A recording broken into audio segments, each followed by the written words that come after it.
Negara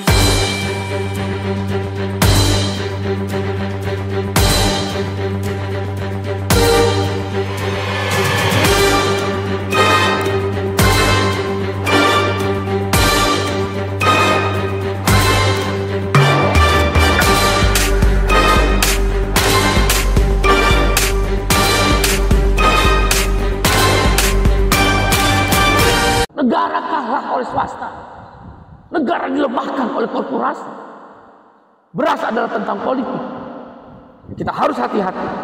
Bila mana sampai pemilu harga beras melambung tinggi, kita tidak tahu apa yang akan terjadi. Rakyat akan menjerit, membeli beras dengan harga mahal, membeli telur dengan harga mahal, membeli minyak goreng dengan harga mahal.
Jangan lupa like, share, komen, subscribe, dan bunyikan tombol loncengnya.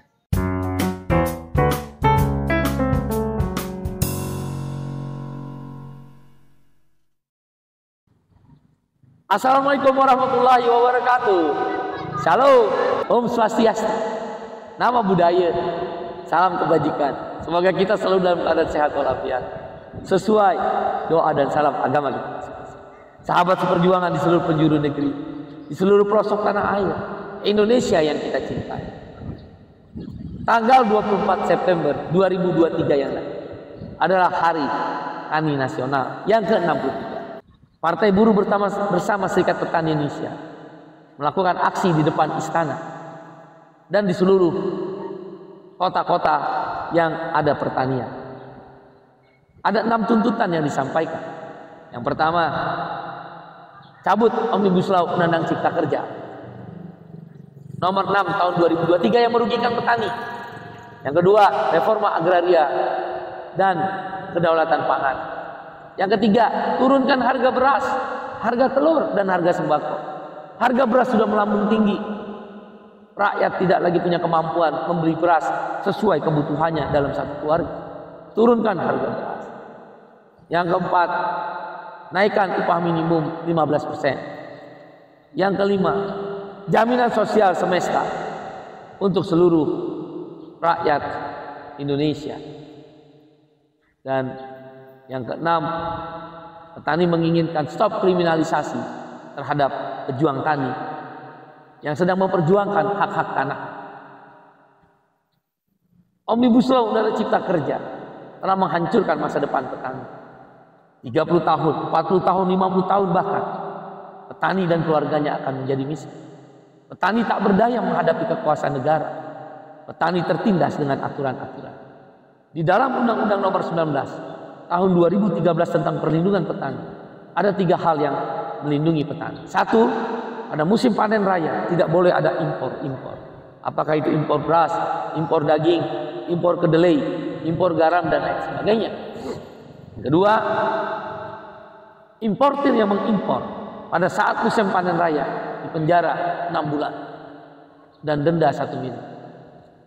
Yang ketiga, bahwa tanah untuk petani, redistribusi tanah untuk petani, atau dikenal dengan land reform, reforma agraria, 3 prinsip ini yang di dalam perlindungan Undang-Undang Petani nomor 19 tahun 2023 dihapus oleh Omnibus Law Undang-Undang Cipta Kerja.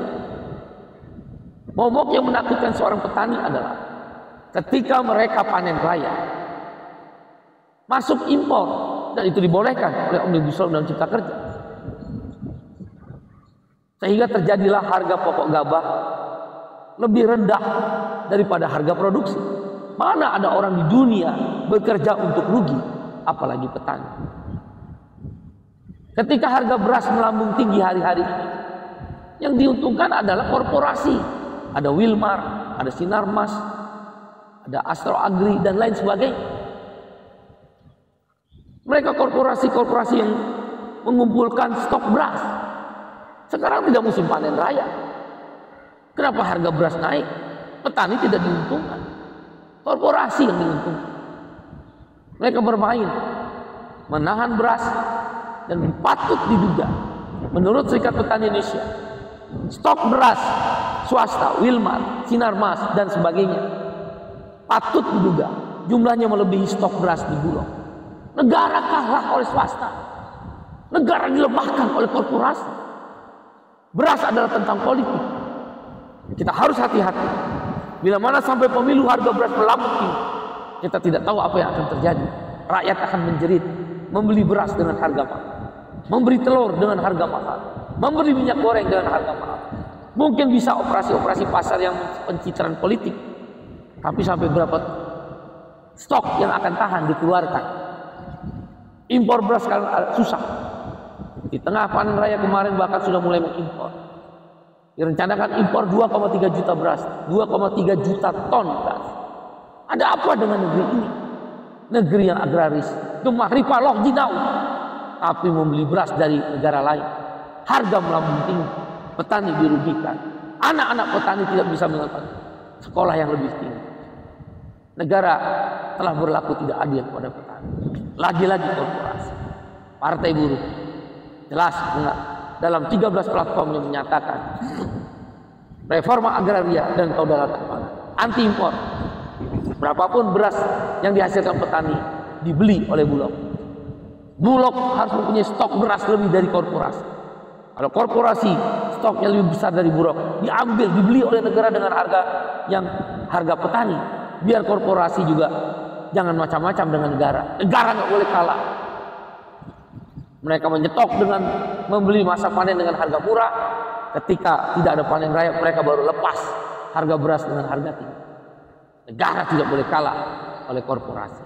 Petani tidak boleh menerima raskin. Dia pun nanam padi, dia juga menerima raskin beras untuk orang miskin. Ada apa negeri ini? Saya pergi ke Jambi 2 hari yang lalu, 3 hari yang lalu. Bagaimana kaum tani mengeluhkan tentang tanah mereka yang dirampas. Benih dan pupuk yang susah didapat, kalaupun ada mahal dan jarang. Pestisida telah menghancurkan sistem pertanian Indonesia. Harus dikembalikan pada pupuk kompos, pupuk daun, pupuk kandang, yang mengelaborasi petani menjadi bagian penting dalam penyediaan pupuk dan benih. 69.000 hektar tanah berhasil direclaiming oleh Serikat Petani Indonesia di Jambi. Tapi perjuangan itu tidak mudah. Penjara Jumarwa namanya, 4 tahun di penjara di Jambi. Kekerasan, penindasan, seperti kasus Rempang, tanah yang ingin direbut oleh korporasi dan investor atas nama investasi, selalu terjadi pada petani. Tapi petani Jambi yang saya pergi ke sana melawan. Petani Pasaman Barat di Sumatera Barat juga melawan. Sampai kapan petani harus melawan sehingga bersimbah darah, bahkan kehilangan keluarga dan kehilangan rumah? Partai Buruh akan memperjuangkan reforma agraria. Redistribusi 9 juta hektar. 9 juta hektar kita berikan tanah pada petani. Bahkan lebih. Langsung disertifikatkan.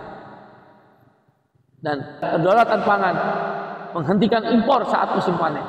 Menghukum importir yang mengimpor beras pada saat musim panen raya. Kalau perlu 2 tahun. Denda 500 miliar. Adalah perjuangan Partai Buruh bersama petani Indonesia. Sampai jumpa saudara. Assalamualaikum warahmatullahi wabarakatuh. Salam. Om. Santi, Santi, Santi. Om. Sesuai doa dan salam agama kita masing-masing. Terima kasih. Ya warna oranye partai buruh, warna oranye partai buruh, partainya kelas pekerja, partainya kelas pekerja, partai buruh nomor 6.